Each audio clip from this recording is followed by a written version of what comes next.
Hey everybody, welcome back to an update video on the Super Duty. Now remember in my last video I said I want to work 2 hours every day and dedicate it to getting this airplane finished. I'm still trying to do that, but this is only the second day that I've been able to do it because the last video was the first day and I've been working pretty much every day since then, and then today's the first day I've been able to get back in the hangar. But I'm not really doing anything on the Super Duty. Well, not much. I'll show you what I am doing. But the reason I can't really do much in here is I have some parts that I need to paint to get this moving along. For example, I have, you can see here, this little bracket. It's a steel bracket that's primed. I primed it a while ago, and it goes on the door itself. And then I can put this door on. So I have to get this painted before I can rivet it to the door, which means I can't put the door on until that's painted and installed. There's a couple other things I'm working on, but I need to get into the paint booth. So one of the things is the wingtips. All right, you can see I have the right wingtip installed. Well, not installed, it's clecoed in place. And I fit this years ago now, and I never riveted on because it's a really, really terrible fit. This is the stock Zenith wingtip, and you can see, now up here, you can see this space right here, that will conform to the wingtip once these rivets are in. But you see this big space right here? There's a big gap right here. And the factory Super Duty doesn't do this, but for some reason mine does. Now, if we look at my cruiser wingtips, the right wingtip fit really nice in here. That's straight from the factory. There's a little tiny gap right here, not too bad. You know, when you're out here like this, it looks very nice. But if we go around to the other side, the left wingtip, this one was actually just like my Super Duty. Now you can see it fits absolutely perfect in there, and that is because, well, there was a huge gap in here. But when I was building this airplane, I mixed up a bunch of resin and I filled this in. What I did was I put tape on the inside of the wing so nothing would stick to the wing. Then I put the wingtip in there and I just fed in a bunch of resin. And I did some other things to the wingtip to kind of make the resin stick and hold. But then sanded it and painted it, and it looks perfect. You'll never know that the front edge of that is actually filler and not the wingtip. But at this point in the Super Duty build, I really do not feel like taking the time to fill this in. Especially because I'm probably going to replace these once North American Aerospace can manufacture the other ones. So I'm going to leave that gap, paint them like they are, and just screw them or rivet them in place. So I don't like that big gap. And then on the back here, there's a hole right here. But that if I put a rivet in there, that rivet pretty much goes behind the wingtip. So it doesn't even go into that wingtip. North American Aerospace is making another wingtip for this. And I've mentioned this before. It's going to have a nice big opening right here with a little door that comes down. And then where you can put fishing rods through the lightning holes in the ribs. And it should be a much nicer fitting wingtip. But they are having some issues with tooling to get these. There's some pretty complex bends and curves in here. But what I think I'm going to do is just paint these and install them. And then once the new wingtips are available, I can take these out. One of the other things I did was I mounted the Aero LED nav strobe lights on here, but I don't want to actually finish mounting them until this is painted, of course. Now, I have the other wingtip here that I wanted to fit to the left wing, but as you can see, the left wing is only about 1.5 feet from the wall. So and I've got the engine hoist and some stuff down here. So there's just not a lot of room to work over here. So once I can reposition this Super Duty in a hangar, I can get that wingtip fit and drilled and then put them both in the paint booth and paint them. Now I mentioned I want to reposition the Super Duty in the hangar. And this is probably a good time to tell you that I no longer own this airplane. I accepted a deposit on it today, and it'll take about a month before the buyer can get back up here. We're gonna do a pre-buy inspection on it, and then I wanna give the new owner some transition training in it, so we're kind of waiting for some good weather. So maybe about the next 30 or 40 days, this airplane will be gone. And then what I'm going to do is move the Super Duty over a little bit and then angle it. That will free up the left wingtip for me to work on that. And then this whole corner of the hangar is where I will move that Pitts fuselage into, and it'll give me plenty of room to get the rest of the work done on the fuselage, to get that turtle deck skin reinstalled, and then I need to cover the back half of it with fabric, get that painted, then I can put the Pitts on the gear and really start building it up from there. So I'm waiting for this airplane to get removed from the hangar, and I can reposition things and kind of get moving along on that. So no longer own this airplane. Kind of a sad day. Now I'm kind of going a little bit out of order on this video. You can see I have some stuff done that we'll talk about in the next clip. But this is still in the paint booth because I had to repaint these cabane struts, which are these struts here. These are what come out of the top of the fuselage. In fact, the instrument panel goes right here. So the instrument panel comes up about like that. And I had to repaint them because I got some runs when I originally painted it. And so what I did is I sanded off those runs and then just shot another coat of white paint on here. So these are all done. And just while I have this fuselage in the paint booth, I needed some help moving it out. So while it's in here and I really had nothing else to do, I just started putting some of this stuff in. And again, I'll talk about this just in the next clip here. On the airplane here, I have the first top stringer cleaned up and installed. There is a little bolt that holds it up front here. And then we have a bolt here with a big washer just to give a little more surface area on the wood. And one of the things I've done with these bolts is I made the flat part of the bolt parallel with the outside. And then we come back here, here's another one, same thing, parallel with the wood. If you don't do that, your airplane won't fly correctly. But in the back, you see there's really nothing that holds it. But there is a little hole right there. And they just had safety wire from this one to the one that will be on the other side. And I guess that's enough to just kind of squeeze it together and hold it. Then of course the fabric covering, once it goes over that, should help hold that in place. So now I am ready for the bottom stringer, but I have noticed that this little tab is bent. You can see it bent down on the corner here. That probably happened somewhere during transportation for paint stripping or sandblasting. So I need to straighten this, and I can put the bottom stringer on.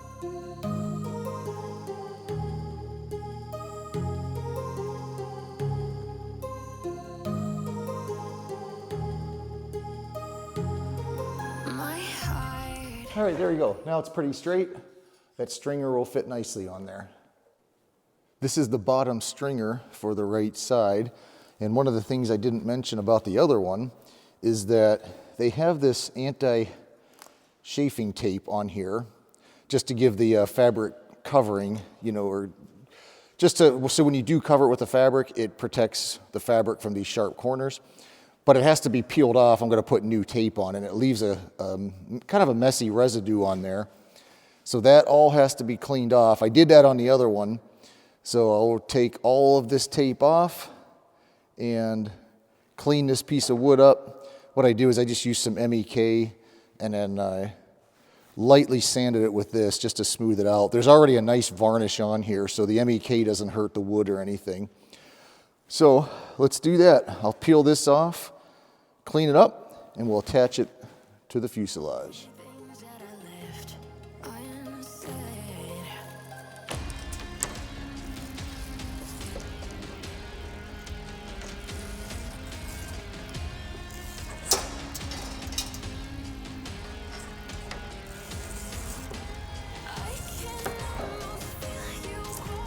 This stuff is really sticky and gooey. We'll throw this in the garbage. Put the old rubber glove back on, and then we'll clean this thing up. So I've got my little trusty can of MEK. I'll take a paper towel and we'll start down at the end here. Now it doesn't take much. This stuff does come off pretty easily, so that's kind of the good part. You just kind of let the paint dissolve that old glue. I mean, did I say paint? I meant MEK. It'll dissolve that old glue and then just kind of wipe it off. And I like to get the edge too, just to make that nice and clean. We're gonna, like I said, our goal is to make this airplane as brand new as we can. So I want all this old stuff off, even though I'm gonna put another piece of tape right over it. I just, I don't wanna leave that on there. We wanna start with a nice clean piece of wood. So in 30 years from now, when somebody else restores this airplane, it will be as nice as possible for them. All right, well, I doubt you wanna watch me clean glue off of this whole thing, so I'll end this clip, and the next one, we will install it in the airplane.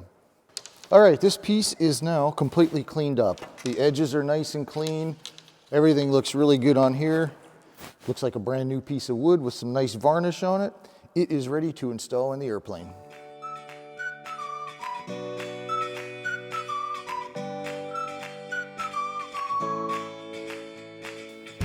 I need a bigger washer.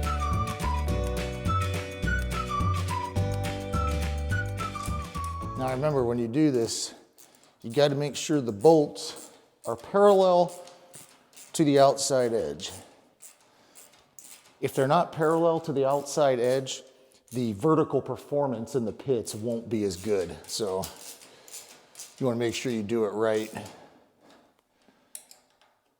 Get it mostly tight, and then I turn the bolt head to where I want it, and then finish tightening it. And these don't have to be super tight because you don't want to crush the wood. All right, we're looking good. Right side is done. That looks good in the back. Same thing back here. There's a little hole, so a safety wire will just go to the other side. So this side's done. I'll show you what else I've been working on in here. Now I've started putting in the elevator push rods. So you can see this one here goes back to the elevator. Then we have this bell crank that's mounted down here. And we got the two push rods connected here. I have these big washers on here just so in case it ever pops off, the push rod won't come off. And then since this one rotates, you need a castle nut on here. So I have a drilled bolt, a castle nut, and if you can see, there's a cotter pin in there. And then this goes forward up here to this little bell crank up here. And there's going to be another push rod that goes from here up through the torque tube, which I have installed, and then the control stick goes right here. This is where the push rods come in from the wing, and they attach on here. And then I have up here, now these aren't tight yet because they're not positioned, but these are the stops, the aileron stops. So when the torque tube moves over, that's what stops it right there. So once I have the wings on and everything, I can tighten these and, figure out exactly where they go. This is the fuel selector right here that's not tight because I actually have to turn it, I think, 180 degrees. I have the fuel sump back on. These are just some of the things that I wanted to get off the workbench and get installed on the airplane because they're quick and easy to do. This one here, there's just two bolts that go into there where there's no nuts, so I used drill bolts and safety wired it. It wasn't like that before, they just had regular bolts. But I just wanted to use drilled with safety wire just because it just screws into here, kind of just like this. This is the same on the front and back. So nothing really holding those bolts. So I thought it'd be better with safety wire. And then that's about it. That's what I've been getting done here. So I think what I'll do next is work on the other two stringers and get them put on the left side. Now, one other thing I wanted to mention on this torque tube on the back end here, you can see this bolt that goes through here. And you see this black spacer that they have on here? It's just a piece of aluminum. The only reason that's on there, apparently, is because they didn't have the right size bolt. The bolt is too long. And this is the right size bolt that I can use without that spacer. The only problem is this bolt is not drilled. And again, since this rotates, you want to use a drilled bolt with a castle nut. So I just need to get this size bolt with a hole in it, and then I'm going to replace this bolt and take off that spacer. It's not going to hurt anything using it like this. It's just that it's not technically correct. There's no reason to have that in there. Now, one other thing I wanted to do was get this throttle back installed on the airframe. And so what they have here, this is just kind of an ugly piece of wood, and it screws on here. And that's what they had as the throttle. I think there's a piece of foam over this that I took off. So I definitely want to make something nicer than this. But what I'm looking at down here for where this connects to the airframe is these plastic washers here. Now you can see the two different size washers they have. And what you really want, instead of using a steel washer, you kind of want to sandwich the throttle between two nylon washers so it's smoother to move. You're not rubbing metal on metal. But I had ordered new washers, which actually should get here later today, but I don't want to put these two back on. So the way this will work is there will be a bolt like this, a big washer like this, and it'll go through here like that. And then pretend like this is a little bit bigger of a washer. That'll go on here like that. And then this will go through a little tube that's welded to the airframe. And then you got a castle nut and a cotter pin that holds that on. And then that'll be able to rotate like that. So, in fact, what I'll probably do also is just put another washer like this. So it can tighten this down. And depending on how tight I put this nut, is how much friction will be on here and how tight the throttle will be. So once I get the new nylon washers, I can install the throttle. Well, right after filming the previous clip, I got a knock on the door, and it was good old Amazon delivering my washers. So I now have the throttle installed. As you can see from the outside, we have a metal washer with a plastic washer. On the inside, there's a plastic washer, and then it goes up against, there's a metal kind of washer welded to the airframe. So this is about as far as I can go with the fuselage in here, other than putting on the left side stringers on the side. So the whole point of this, just kind of getting this stuff done, was I'm just kind of killing time until I can get this out of the paint booth, and then I can actually get the rest of the pits parts in here to paint, and I can get parts like that, the wingtips for the Super Duty and that little door bracket. I can get those in here painted, installed on the airplane. And again, it's one more thing that's finished up. So I'll end this video here. Thanks for watching. And hopefully on the next video, this will be in the hangar and we'll have some other parts painted.